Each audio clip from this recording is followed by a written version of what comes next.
Hello students, welcome back to channel helpful mentor. और आज है 21 डेज स्कॉलर जर्नी का डे 3। इसमें हम अकाउंट्स के पार्टनरशिप 2 में गुडविल के नेचर और उसके वैल्यूएशन के बारे में जानेंगे। सबसे पहले मीनिंग की बात करते हैं। मीनिंग से पहले जो गुडविल है वो अकाउंटिंग स्टैंडर्ड 26 के रूल पे बेस है। अकाउंट्स के कुछ स्टैंडर्ड्स होते हैं, उसी में से अकाउंटिंग स्टैंडर्ड 26 में गुडविल के रूल्स एंड रेगुलेशंस के बारे में हम पढ़ते हैं। Meaning, goodwill is the reputation of the business, it is an intangible asset which can't be seen and touch. मतलब इन सिंपल टर्म्स, किसी भी बिजनेस की रेपुटेशन को हम गुडविल कहते हैं, और गुडविल जो है वो इंटेंजिबल एसेट का पार्ट है जिसे हम देख और छू नहीं सकते, सिर्फ हम महसूस कर सकते हैं। When valuation of goodwill is necessary, कौन कौन सी सिचुएशंस हैं जिन सिचुएशंस पे हमें गुडविल की वैल्यूएशन करना इम्पॉर्टेंट है, ज़रूरी है। तो 3 केस है हमारे पास। In case of sole proprietorship. Sole proprietorship का मतलब वो बिजनेस जिसका ओनर सिर्फ एक सिंगल पर्सन होता है। तो इसमें कौन कौन से केस होंगे? If business sold to another person, अगर सोल प्रोप्राइटरशिप का बिजनेस किसी दूसरे पर्सन को बेचा जा रहा है तो उस केस में गुडविल की वैल्यूएशन करना नेसेसरी है। इफ़ न्यू पार्टनर एडमिट, अगर बिजनेस के अंदर कोई नया पार्टनर एडमिट हो रहा है तो उस केस में भी गुडविल की वैल्यूएशन करना इम्पॉर्टेंट है। इन case of partnership firm, partnership firm के केस में कौन कौन से केस हो सकते हैं? अगर पार्टनरशिप फर्म के अंदर नया पार्टनर एडमिट हो रहा है, या फिर कोई पार्टनर रिटायर हो रहा है, या फिर किसी पार्टनर की डेथ हो रही है, या फिर जो पार्टनर्स हैं वो अपनी प्रॉफिट शेयरिंग रेशो को चेंज कर रहे हैं, तो इन 4 केसेस में गुडविल की वैल्यूएशन करना नेसेसरी है। इन केस ऑफ कंपनी, कंपनी के केस में if existing company taken by another company, अगर जो कंपनी है उसको टेक ओवर कोई दूसरी कंपनी कर रही है तो उस केस में भी गुडविल की वैल्यूएशन करना नेसेसरी है। If two companies amalgamated, amalgamated का सिंपली टर्म में मतलब जब दो कंपनी आपस में मर्ज हो रही होती है, एक हो रही होती है, उस टाइम पे भी गुडविल की वैल्यूएशन करना इम्पॉर्टेंट है। If goodwill already written off in the past but value of same recorded in the books, इस पॉइंट का मतलब गुडविल पास्ट में पहले ही रिटन ऑफ है बट उसी सेम वैल्यू की गुडविल आगे बुक्स ऑफ अकाउंट्स में शो हो रही है। तो ये सारे केसेस हैं जिन केसेस में गुडविल की वैल्यूएशन करना नेसेसरी है। फैक्टर्स अफेक्टिंग गुडविल, अब कौन कौन से फैक्टर्स हैं जो गुडविल को इम्पैक्ट करते हैं कि किसी भी बिजनेस के अंदर गुडविल ज़्यादा होगी या कम होगी, वो इन सारे फैक्टर्स पे डिपेंड करता है। तो मेनली मैंने यहाँ पर कुछ फैक्टर्स लिखे हुए हैं। सबसे पहला फैक्टर है नेचर ऑफ बिजनेस, कि आपका बिजनेस किस प्रोडक्ट्स में डील करता है, किस टाइप का नेचर है आपके बिजनेस का। तो if business deals in trending products और फैशंस, अगर आपका ऐसा बिजनेस है जो ट्रेंडिंग प्रोडक्ट्स में डील करता है तो उस केस में कस्टमर अट्रैक्शन ज़्यादा होगी उस बिजनेस में, जिस वजह से गुडविल की वैल्यू भी हाई होगी। If business deals in outdated product, अगर आपका बिजनेस आउटडेटेड प्रोडक्ट में डील करता है तो उस केस में आपके बिजनेस की गुडविल लो होगी। सेकंड, रिस्क इन्वॉल्व, रिस्क क्या है हमारा? रिस्क एक पॉसिबिलिटी है जिससे फ्यूचर में हमें लॉसेस होने के चांसेस हैं। तो अगर if there is a less risk in the business, अगर बिजनेस में रिस्क कम है तो बिजनेस में गुडविल ज़्यादा होगी, अगर बिजनेस में हाई रिस्क होंगे तो गुडविल लो होगी। थर्ड है लोकेशन, लोकेशन के केस में if business located in remote location, if business located in remote location, remote location का मतलब यहाँ पर इम्पॉर्टेंट लोकेशन से है। अगर आपका बिजनेस ऐसी लोकेशन पे सिचुएटेड है जहाँ पर कस्टमर रीच अवेलेबल है, उस केसेस में गुडविल की वैल्यू ज़्यादा होगी। अगर बिजनेस अनफेवरेबल लोकेशन पे सिचुएटेड है तो वहाँ पर गुडविल की वैल्यू कम होगी। फोर्थ है हमारा प्रॉफिट्स, प्रॉफिट्स के केस में if business has upward trends in profits, अगर हमारे बिजनेस का प्रॉफिट ट्रेंड जो है वो अपवर्ड है, यानी कि हर साल प्रॉफिट्स हमारे इंक्रीज हो रहे हैं, तो उस केसेस में गुडविल की वैल्यू ज़्यादा होगी। अगर बिजनेस के डिक्लाइनिंग ट्रेंड्स हैं प्रॉफिट्स के, मतलब हर साल जो प्रॉफिट्स हैं वो कम होते जा रहे हैं, तो उस केस में गुडविल की वैल्यू कम होगी। क्वालिटी केस में if business provides quality products, अगर बिजनेस क्वालिटी प्रोडक्ट्स प्रोवाइड कर रहा है तो उस केसेस में गुडविल की वैल्यू ज़्यादा होगी। If business doesn't provide quality products, अगर बिजनेस क्वालिटी प्रोडक्ट्स प्रोवाइड नहीं कर रहा है तो उस केस में कस्टमर की अट्रैक्शन बिजनेस में कम होगा और गुडविल भी हमारी ऑटोमेटिकली लो होगी।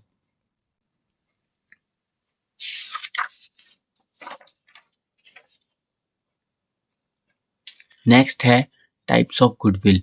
टाइप्स ऑफ गुडविल में दो तरह की गुडविल है, on the basis of accounting point of view, on the basis of zoological point of view. Accounting point of view के हिसाब से दो तरह की गुडविल है, purchase goodwill, non purchase goodwill. Purchase goodwill कौन सी गुडविल होती है?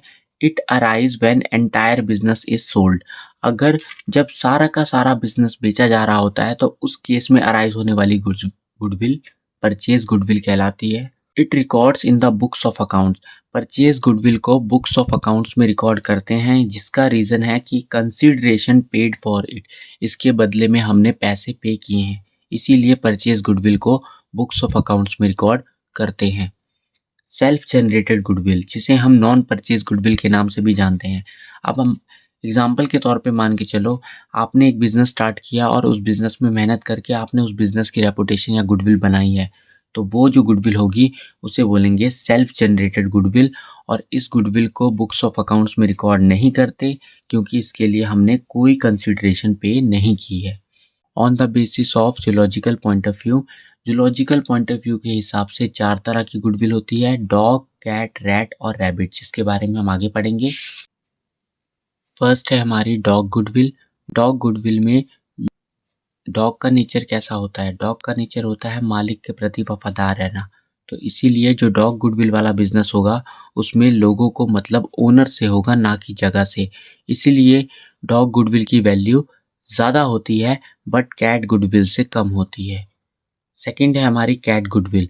अब कैट का नेचर कैसा होता है कि कैट अपनी जगह को कभी नहीं भूलती, उसी तरीके से जिस बिजनेस की गुडविल कैट गुडविल है वहाँ पर लोगों को मतलब जगह से है, ना कि ओनर से। अगर ओनर वहाँ पर चेंज भी हो जाए तो फिर भी लोगों कस्टमर अट्रैक्शन ज़्यादा रहेगा उस बिज़नेस में, क्योंकि लोगों के वहाँ आने का रीज़न जगह है। इसीलिए जो कैट गुडविल की वैल्यू है वो सभी गुडविल से ज़्यादा होती है, इसीलिए कैट गुडविल को बेस्ट गुडविल भी कहा जाता है। रैट गुडविल में ना लोगों को जगह से मतलब है, ना ही ओनर से मतलब है, इसीलिए रैट गुडविल की वैल्यू लो होती है। रैबिट गुडविल भी सेम रैट गुडविल जैसा है, जिसमें ना ही ओनर ना ही जगह से मतलब है, इसीलिए रैबिट गुडविल की वैल्यू सभी गुडविल से सबसे कम होती है। वर्स्ट गुडविल भी हम रैबिट गुडविल को ही कहते हैं। रैबिट गुडविल को वर्स्ट गुडविल के नाम से भी जाना जाता है। तो अगर आपको क्वेश्चन आता है कि सबसे बेस्ट गुडविल कौन सी होती है, तो सबसे बेस्ट गुडविल कैट गुडविल होगी और सबसे वर्स्ट रैबिट गुडविल। अब हम पढ़ेंगे कि किसी भी बिजनेस की गुडविल को कैसे कैलकुलेट करते हैं, वैल्यूएशन कैसे करते हैं। तो वैल्यूएशन ऑफ गुडविल को वैल्यू करने के कौन कौन से फॉर्मूले, कौन कौन से मेथड्स हैं। सबसे पहला मेथड है average profit method. Average profit method में दो मेथड हैं, simple average profit method, weighted average profit method. Second method है super profit method and third method है कैपिटलाइजेशन मेथड, जिसके अंदर दो मेथड हैं, capitalisation of super profit, capitalisation of average profit. First method है average profit method. Average profit method का formula क्या है? Average profit equal to total profit upon number of year. Value of goodwill निकालने के लिए average profit multiply number of purchase year. For example हमें year दे रखे हैं 3 साल के, 2012, 13, 14, 3 साल के ईयर दे रखे हैं और 3 साल के प्रॉफिट दे रखे हैं 50,000, 60,000 और 40,000। सबसे पहले हम एवरेज प्रॉफिट कैलकुलेट करेंगे। एवरेज प्रॉफिट का formula total profits upon number of year. Total profits हमारे पास 50,000, 60,000 और 40,000, तीनों का सम अप 1,50,000 डिवाइड बाय 3। हमारे पास प्रॉफिट्स कितने थे? 3 साल, तो 3 से डिवाइड करेंगे, 50,000 का एवरेज प्रॉफिट आ जाएगा। वैल्यू ऑफ गुडविल निकालने के लिए फॉर्मूला है average profit multiply number of purchase year. इस केस में परचेज ईयर हमने 2 मान के चले हैं, तो इसलिए 50,000 मल्टीप्लाई बाय 2 1 लाख की हमारी गुडविल आ गई। ये था हमारा एवरेज प्रॉफिट मेथड का simple average profit method. Next है इफ एडजस्टमेंट्स आर गिवन। अगर एवरेज प्रॉफिट मेथड में ही हमें एडजस्टमेंट्स गिवन होंगी तो किस तरीके से करना है। एडजस्टमेंट कौन कौन सी होंगी, abnormal gain, abnormal loss, normal loss या फिर एक्सपेंस। अब एक बात याद रख लो कि किसी भी बिजनेस की अगर हम गुडविल को कैलकुलेट करते हैं तो गुडविल हमेशा नॉर्मल प्रॉफिट्स पे ही कैलकुलेट की जाती है, तो इसीलिए एबनॉर्मल टाइप के लॉसेस और प्रॉफिट्स को हम इसमें एडजस्ट करते हैं। तो अगर हमें एबनॉर्मल गेन गिवन होगा, प्रॉफिट्स गिवन होंगे तो उसे माइनस करेंगे, अगर एबनॉर्मल लॉस होगा तो उसे ऐड बैक करेंगे। नॉर्मल लॉस और एक्सपेंस का नेचर है, उसको नॉर्मली ट्रीट करेंगे तो उन्हें हम प्रॉफिट्स में से माइनस करेंगे। तो एवरेज एडजस्टेड प्रॉफिट, अब हमें एडजस्टमेंट्स गिवन है इसीलिए अब हम निकालेंगे एवरेज एडजस्टेड प्रॉफिट, जिसका फॉर्मूला है total adjusted profit upon number of year. Value of goodwill निकालने के लिए average adjusted profit multiply number of purchase year. Example देख लेते हैं। एग्जांपल में 3 साल दे रखे हैं 2010, 11, 12, जिसमें प्रॉफिट दे रखे हैं 80,000, 50,000 और 20,000। बट इन प्रॉफिट्स के साथ कुछ एबनॉर्मल टाइप के एडजस्टमेंट्स भी गिवन हैं। तो फर्स्ट ईयर में एबनॉर्मल गेन है, सेकंड ईयर में एबनॉर्मल लॉस है और थर्ड ईयर में नॉर्मल लॉस है। तो किस तरीके से सॉल्व करेंगे, हम कॉलम बनाएंगे ईयर 2010, 11, 12 प्रॉफिट्स और थर्ड कॉलम बनेगा एडजस्टेड प्रॉफिट का, जिसमें हम एडजस्टमेंट करके दिखाएंगे। सबसे पहले 80,000 और हमारे पास एबनॉर्मल गेन था। रूल क्या कहता है, एबनॉर्मल गेन को माइनस करेंगे, तो एबनॉर्मल गेन माइनस करने के बाद 75,000 का फर्स्ट ईयर का प्रॉफिट्स आएगा। सेकंड में 50,000 हमारा प्रॉफिट था, जिसमें एबनॉर्मल लॉस चार्ज था 10,000 का। एबनॉर्मल लॉस को ऐड बैक करेंगे, ऐड बैक करने के बाद 60,000 का हमारा एडजस्टेड प्रॉफिट आ जाएगा। थर्ड है हमारा 20,000, जिसमें नॉर्मल लॉस है 5,000 का। नॉर्मल लॉस को हम माइनस करेंगे, तो नॉर्मल लॉस माइनस करने के बाद 15,000 का एडजस्टेड प्रॉफिट आ जाएगा। टोटल एडजस्टेड प्रॉफिट आ गया 1,50,000 divide by 3, number of year 3 थे, तो 50,000 का हमारे पास एवरेज एडजस्टेड प्रॉफिट आ जाएगा। वैल्यू ऑफ गुडविल निकालने का formula average adjusted profit multiply number of purchase year. इस केस में परचेज ईयर 3 है, तो 50,000 का हमारा एवरेज एडजस्टेड प्रॉफिट था, मल्टीप्लाई बाय 3 और 1,50,000 का हमारे पास गुडविल आ जाएगी। सेकंड मेथड है weighted average profit method. Weighted average profit method का फॉर्मूला क्या है, total products upon total weights. Value of goodwill निकालने का formula weighted average profit multiply number of purchase year. इसे किस तरीके से सॉल्व करेंगे देख लेते हैं। ईयर दे रखे हैं हमें 2016, 17, 18, 19 और प्रॉफिट दे रखे हैं। थर्ड कॉलम होगा हमारा वेट्स का। अगर सम में हमें वेट्स गिवन है तो हमें उसी अकॉर्डिंग वेट लेने हैं, नहीं तो हम रैंडमली 1, 2, 3, 4 वेट्स ले लेंगे। प्रोडक्ट निकालेंगे, प्रोडक्ट निकालने के लिए प्रॉफिट्स को वेट से मल्टीप्लिकेशन करेंगे, तो मल्टीप्लाई करने के बाद हमारे पास प्रोडक्ट आ जाएगा। फिर फॉर्मूला लगाएंगे वेटेड एवरेज प्रॉफिट, जिसका फॉर्मूला है total product upon total weight. तो प्रोडक्ट का टोटल आ गया 3,80,000, वेट्स का टोटल था हमारा 10, तो 38,000 का हमारे पास वेटेड एवरेज प्रॉफिट आ गया। वैल्यू ऑफ गुडविल निकालने के लिए 38,000 multiply by 2, number of purchase year यहाँ पर 2 है, तो 76,000 का हमारे पास गुडविल आ जाएगी। अब अगर वेटेड एवरेज प्रॉफिट में भी हमें प्रॉफिट्स में एडजस्टमेंट दी हो तो किस तरीके से सॉल्व करेंगे। तो 3 एडजस्टमेंट तो हमारी पिछली सिंपल एवरेज प्रॉफिट मेथड की एडजस्टमेंट है, जिसमें एबनॉर्मल प्रॉफिट या गेन होगा तो माइनस करेंगे, एबनॉर्मल लॉस को ऐड बैक करेंगे, नॉर्मल लॉस या एक्सपेंस को माइनस करेंगे। बाकी एडजस्टमेंट क्लोजिंग स्टॉक और ओपनिंग स्टॉक के रिलेटेड है। क्लोजिंग स्टॉक अगर अंडर वैल्यू हो तो प्लस करेंगे, ओवर वैल्यू होने पे minus. Opening stock under value हो तो माइनस, ओवर वैल्यू हो तो प्लस। अंडर वैल्यू और ओवर वैल्यू का क्या मतलब है, अंडर वैल्यू का मतलब कि स्टॉक की वैल्यू ज़्यादा है बट हमें बुक्स ऑफ अकाउंट्स में कम शो हो रही है, तो उस केसेस में हम उसे ऐड करके उसकी एक्चुअल वैल्यू शो करेंगे। ओवर वैल्यू का मतलब स्टॉक की वैल्यू कम है बट हमें ज़्यादा शो हो रही है, तो उस केस में हम माइनस करके उसको एडजस्ट करेंगे।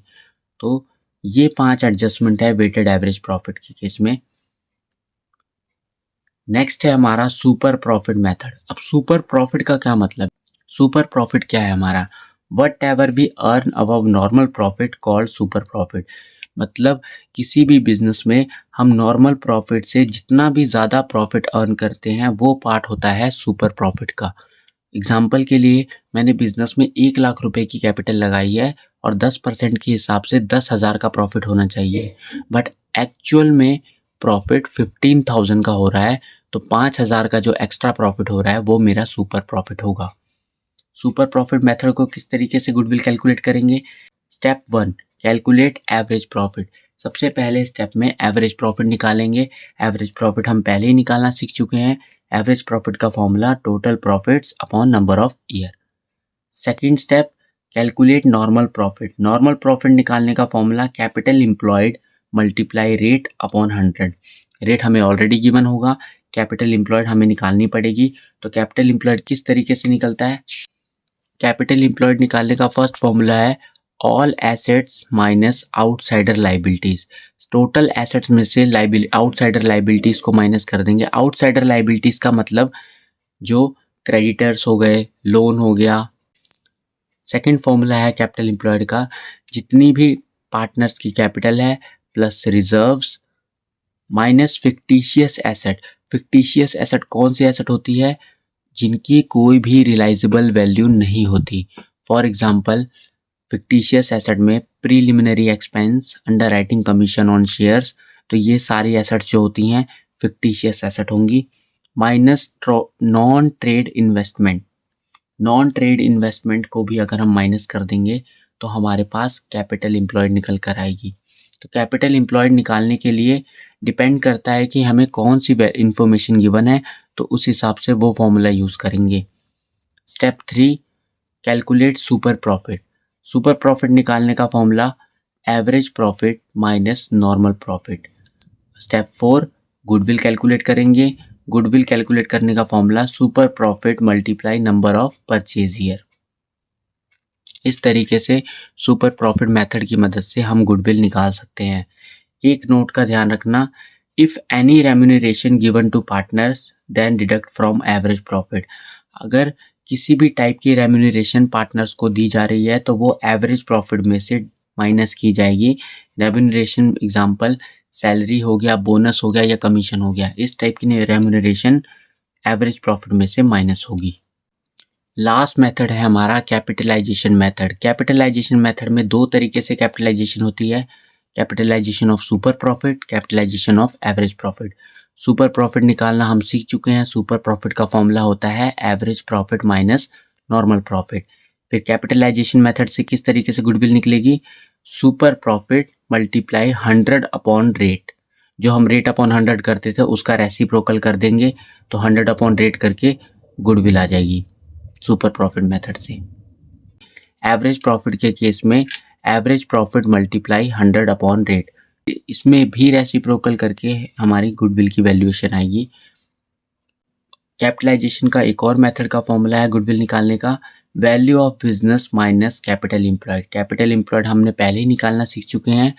वैल्यू ऑफ बिजनेस हमें ऑलरेडी गिवन होगा सम में, तो वैल्यू ऑफ बिजनेस में से कैपिटल एम्प्लॉयड माइनस कर देंगे तो हमारा कैपिटलाइजेशन मेथड से गुडविल आ जाएगा। तो गुडविल का थ्योरी और प्रैक्टिकल पोर्शन मैंने मोस्टली कवर कर दिया है। अगर आपको प्रैक्टिकल पोर्शन के रिगार्डिंग, प्रैक्टिकल क्वेश्चंस के रिगार्डिंग कोई भी क्वेरी है तो आप कमेंट सेक्शन में पूछ सकते हैं। बाकी इस वीडियो को लाइक करें, शेयर करें, सब्सक्राइब करें। Thank you so much.